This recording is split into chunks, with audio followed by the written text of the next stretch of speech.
वंदे मातरम, जय श्री राम, जय हो भारत का संविधान। आज आपल्या समक्ष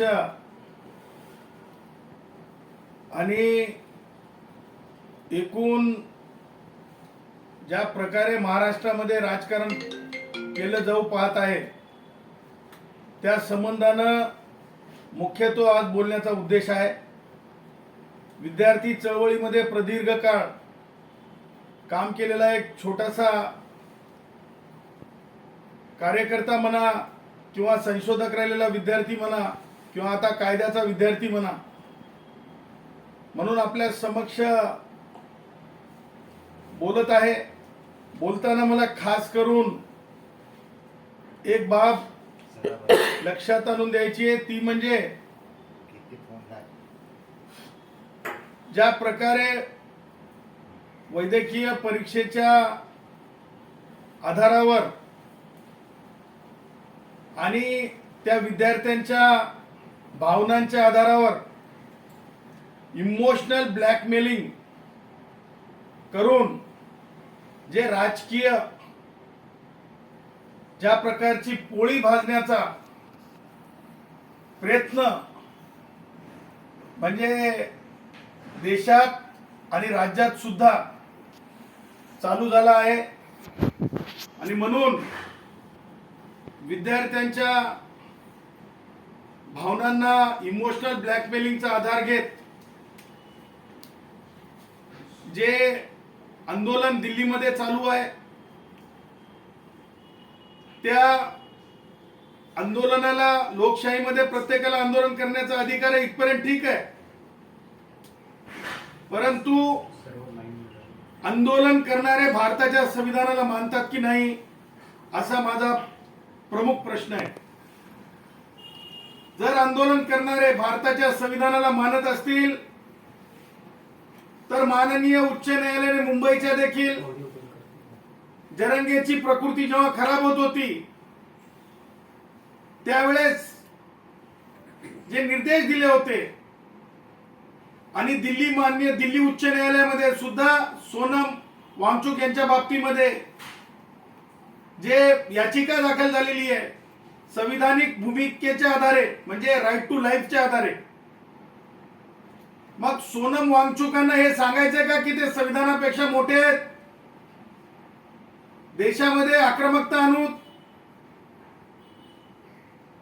ह्या सगळ्या गोष्टी का केल्या चालल्यात तर युवकांना भावनिक आधार बनवला चाललाय। मला दुसरा मुद्दा म्हणजे तुम्हाला मरेपर्यंत उपोषण करता येत नाही, मरेपर्यंत उपोषण करता येत नाही हे सत्य असताना का तुम्ही संविधान विरोधी ढोलकी वाजवत आहात, संविधान विरोधी हलकी वाजवत आहात, संविधान विरोधी हलकी वाजवत आहात। दुसरा मुद्दा, भारताच्या संविधानाने निर्मित सीबीआय वर भरोसा नाही का सोनम वांगचुकचा? मला सांगा। त्याचबरोबर मला या निमित्ताने विचारायचंय, आता काय राज ठाकरेला सोनम वांगचुकला तपास अधिकारी करायचंय का? सोनम वांगचुक आणि राज ठाकरेला वैद्यकीय पूर्व परीक्षेचं मला म्हणजे आमच्या ढोबळ भाषेत म्हणायचंय तर काय ढेकळं करतात का? कोणत्याही भावनांवर स्वार व्हायचं? मला आमच्या गुराखी भाषेतच सांगायचं झालं तर राज ठाकरे आता वाजंत्री झाल्यासारखं हलकी वाजवणारे झालेत का आणि स्वतःचे विषय संपले का? आणि म्हणून अशा प्रकारच्या भावनिक अत्याचाराला कुठेतरी थांबवलं पाहिजे। पूर्व परीक्षा असतील किंवा परीक्षा असतील त्याच्यामध्ये जर काही अक्षम्य चुका किंवा पेपर फुटीचे प्रकरण हे निंदनीय गंभीर असले तरी न्याय संस्थेवर विशेष तपास यंत्रणेवर विश्वास ठेवायचा असतोच। आणि ह्या सर्व गोष्टी लक्षात घेता मुंबईमध्ये सुद्धा आता मोर्चा काढला जाईल किंवा मोर्चाला आता मुंबईचा पाठिंबा तुम्ही असं माध्यम सुद्धा हे जे डबल ढोलकीवाले आहेत त्यांच्यातून तुम्ही बातम्या दाखवता. मुंबईचा कशासाठी पाठिंबा आहे? आता त्यातल्या त्यात राज ठाकरे पुरतं बोलायचं झालं तर राज ठाकरेला आता पुळका सोनम वांगचुकचा. मला असं वाटतं सोनम वांगचुकच्या बाजूला सोनम वांगचुकला सांगाव की आता संविधानिक दृष्ट्या राईट टू लाईफच्या दृष्ट्या तुला बसता येत नाही, त्यांना बाजूला काढा आणि राज ठाकरेंना जाऊन उपोषण करून दाखवा. बिना माल वडता माल वडायचा नाही. आणि म्हणून मला हे समजत नाही, उचलली जीभ लावली टाळाला, कोणाच्या भावनेनं पायदळी तुडवायचं. अरे ते विद्यार्थी आहेत, त्या विद्यार्थ्यांना दुसरी परीक्षा झालेली आहे, त्या परीक्षेचे निकाल अवेटेड आहेत, आरोपी अटक आहेत. असं आहे का काय पुरावा की माननीय शिक्षण मंत्री पद हे मान्यच असतात? माननीय शिक्षण मंत्री त्यांच्या बाबतीमध्ये काही हे आहे, लिंक आहे, असं काय आलंय का? राज ठाकरे टीईटीच्या बाबतीमध्ये बोलायचं ना, जरा जास्त प्रगल्भ वाटले असते. कारण राज्यात तर नाही, तुम्ही वार्डात थोड्या बहुत राहिल्यात, काय जे चांगलं काम करणारे छोटे मोठे नगरसेवक तिथपर्यंत राहिलात, त्याच्यावर तुमचं बोलणं येत नाही. परंतु तुम्हाला ज्या गोष्टी माध्यमांना आकर्षित करता येतात त्याच्यावर तुम्ही माध्यमाचे प्रतिनिधी येणार नसेल तर आता ट्विट करून सोडायले तुम्ही. ह्या सगळ्या गोष्टी डबल ढोलकी हे थांबल्या पाहिजेत. आणि त्या पुढे जाऊन राज ठाकरेच्या पार्टीत राज ठाकरेला कोणी विचारणार आहे की नाही हे असा प्रश्न आहे. म्हणजे विचारणार म्हणजे संमती, म्हणजे पाठीराख किंवा राज ठाकरेंच्या बाबतीमध्ये समर्थक आहे की नाही कोणी. कारण मी बघितलं राज ठाकरेच्या मुलाला, म्हणजे आमच्या भाषेत आम्ही आपली औलाद म्हणतो, औलादीला येऊन राज ठाकरेचं पाठराखण करण्याची वेळ आली. म्हणजे सांगायचं तात्पर्य की आपली पार्टी आपण कौटुंबिक पार्टीपर्यंत गेल्याच्या नंतर सुद्धा प्रत्येकानं ज्या प्रकारे विद्यार्थ्यांच्या बरोबर राजकारण आहे ते राजकारण थांबलं पाहिजे. आणि कुणीतरी या गोष्टी, या बाबीला आपण दुजोरा दिला पाहिजे. राज ठाकरेचा पोरगा तुम्ही पत्रकारांनी दाखवलं, त्यांनी माझ्याकडे ते स्क्रीनशॉट सुद्धा आहे.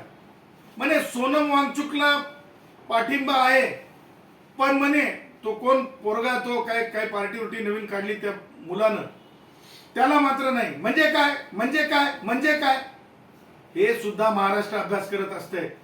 समाजशास्त्राचे विद्यार्थी अभ्यास करत असतात, राज्यशास्त्राचे विद्यार्थी अभ्यास करत असतात. आणि त्याच्यामुळं आमच्याकडे म्हणतात की शेंबूड असं पुसता येणार आणि राजकारण करायला निघालास काय रे भाऊ, असं म्हणतात. शेंबूड पुसता येणार आणि राजकारण करायला निघालास काय रे भाऊ. त्याच्यामुळे माननीय मुख्यमंत्री महोदयांवर आपण त्या म्हणजे उंचीपर्यंत जाऊन टीका कराव्यात, किंवा एखादा विषय तेवढा प्रगल्भ असावा, तेवढे आपल्याला त्याचं ज्ञानार्जन असावं. ज्ञानार्जन करणं काही चुकीचं नाही, परंतु चळवळीतून यावं लागतंय, चळवळीची माहिती असावी लागते, तेव्हाच होते. मला एक समजत नाही की राज ठाकरेनं ज्या प्रकारे म्हणजे ह्याच्या त्याच्यावर बोलण्यापेक्षा काय आपलं ते उद्धव ठाकरे रामरक्षक स्तोत्र म्हणता आलं नाही असं तुम्ही माध्यमांनीच, म्हणजे ज्या प्रकारे म्हणजे अडखळलेपणा होता किंवा माहीत म्हणजे वाचलेलं नसेल किंवा एकदा पहिल्यांदाच वाचत असताना माणसाला त्रास होतो, हे सगळं पाहिलं. आता उद्धव ठाकरे नागपूरला जाणार आहे, त्यावेळेस राज ठाकरेंनी हे स्वतःच्या भावाला आधी विचारून घ्यावं की भाई तू गृहपाठ केला की नाही, भाई तू गृहपाठ केला की नाही, भाई तू गृहपाठ केला की नाही नागपूरला जाण्याच्या अगोदर. आणि म्हणून हे सगळं बोलणं आवश्यक आहे, बोलल्याशिवाय यांच्या कांटाळ्या उघडत नसतात. दुसरा मुद्दा मला तुम्हाला सांगायचा आहे की उपमुख्यमंत्री एकनाथ शिंदे साहेब आणि त्यांचे प्रतापी मंत्री प्रताप सरनाईक, या दोघांचा प्रताप एवढा वाढलाय. तुम्हाला सांगतो की वारंवार इमोशनल अत्याचारी भाषा केली जात आहे. एसटी महामंडळातले जे डेपो आहेत त्या डेपोंच्या बाबतीमध्ये आतापर्यंत अनेक शिवसेनेचा काळ असेल त्या काळातही ओबीसी मंत्री होते. अनेक मागासवर्गीय समाजातील मंत्री परिवहन खात्याचे मंत्री होते. परंतु एसटी महामंडळाच्या मंडळाचे जे डेपो आहेत तिथं जाणारा येणारा दूधवाला आहे, तिथं जाणारा येणारा भाजीपालेवाला आहे. दूध गाडी म्हणतात प्रताप सरनाईक, माहिती नसेल. सकाळी जे गाड्या ग्रामीण भागात जातात, हल्टिंगला जातात, त्या गाड्यांना दूध गाडी म्हणतात. त्या गाड्या साठीचा डेपो, त्या सामान्य माणसं, आमचे धोतरवाले असतील, आमचे कामगार कष्टकरी असतील, भाजीपालेवाले असतील, आंबेवाले असतील, त्यांच्यासाठीचे ते डेपो आहेत. आजही डेपोत नुसती स्वच्छता कोठे कोठे कोठे, कॉन्ट्रॅक्टर कोठे कोठे कोठे म्हणल्यानं होत असतंय. प्रताप सरनाईक, आमच्या डेपो मध्ये फलाटाच्या बाजूला ग्रामीण भागात जाणारे डाली घेऊन बसलेले असतात. ती त्यांच्या हक्काची जागा आहे, ती हक्काची जागा आहे. बिल्डर म्हणून डोळ्यानं बघायची नसते, बिल्डर म्हणून डोळ्यानं बघायची नसते. म्हणतात ना, त्या जागा त्या कष्टकऱ्यांच्या स्वाभिमानासाठीच्या आहेत. त्या जागा कष्टकऱ्यांना एक म्हणजे सुटकेचा श्वास घेऊन बसण्यासाठीच्या आहेत, काम धंदा झाल्याच्या नंतर. आणि म्हणून त्या जागांवर तिरका डोळा टाकणं चांगलं नाही. मला म्हणायचं नाही कोण आपतेष्टांसाठी, परंतु चुकीचं आहे. खबरदार खबरदार. आणि म्हणे 45 प्रमाण म्हणजे 90 वर्ष, म्हणजे 90चा आकडाच म्हण 45. आणि म्हणून काय सांगणं तर म्हणे एसटीतील महामंडळातील कष्टकऱ्यांची देणे. प्रताप सरनाईक, हॉटेल कसं बांधायचं, हॉटेल कसं चालवायचं, हॉटेलचा धंदा कसा करायचा इथपर्यंत ठीक आहे. परंतु परिवहन महामंडळांसारखी महामंडळ ही नुकसान किंवा नफ्यासाठी नसतात. डोळ्यामध्ये धूळ नाही फेकायची. हा, नियत खराब झाली असेल तर नियत खराब, परंतु डोळ्यात धूळ नाही फेकायची. एसटीतल्या कष्टकऱ्यांनी 119 किती कष्टकऱ्यांनी जीव बलिदान दिलं होतं. 124 कष्टकऱ्यांनी जीवाचं बलिदान दिलेलं आहे. आणि त्याच्यामुळं 124 कष्टकऱ्यांच्या बलिदानातून एसटीतले कष्टकरी एकवटलेले आहेत. हे सगळं जागेंवर डोळा टाकण्यापेक्षा प्रताप सरनाईक सचमुच म्हणतात ना, मर्द का बच्चा है तो, मर्द का बच्चा है तो. विचारायचं सन्माननीय उपमुख्यमंत्री एकनाथरावजी शिंदे साहेबांना आणि उदय सामंतांना, सन्माननीय मंत्र्यांना, की तुम्ही पहिल्यांदा जेव्हा उद्धव ठाकरे पासून बाजूला झालात, याच एसटी वाल्यांनी आझाद मैदानामध्ये तुमचा जय जयकार करून आझाद मैदान भरलं होतं. तुमच्या अधिवेशनासाठी काय ते काय होतं, वर्धापन दिनासाठी 7वा वेतन आयोग देण्याची चिठ्ठी कुठे हरवली, चिठ्ठी कुठे हरवली. ते म्हणतात ना खेळ असते, कुठे हरवली, कुठे हरवली चिठ्ठी आमची 7व्या वेतन आयोगाची. आणि कशी ही चिठ्ठी सापडली, पीपीपी. सगळे डेपो आम्हाला घशात कुणाच्या जातात ह्यापेक्षा कष्टकऱ्यांचं हित महत्वाचं आहे. आणि म्हणून प्रताप सरनाईक, ह्या जागा ह्या तुमच्या नुकसानावर विक्रीसाठी ठेवलेल्या नाहीत.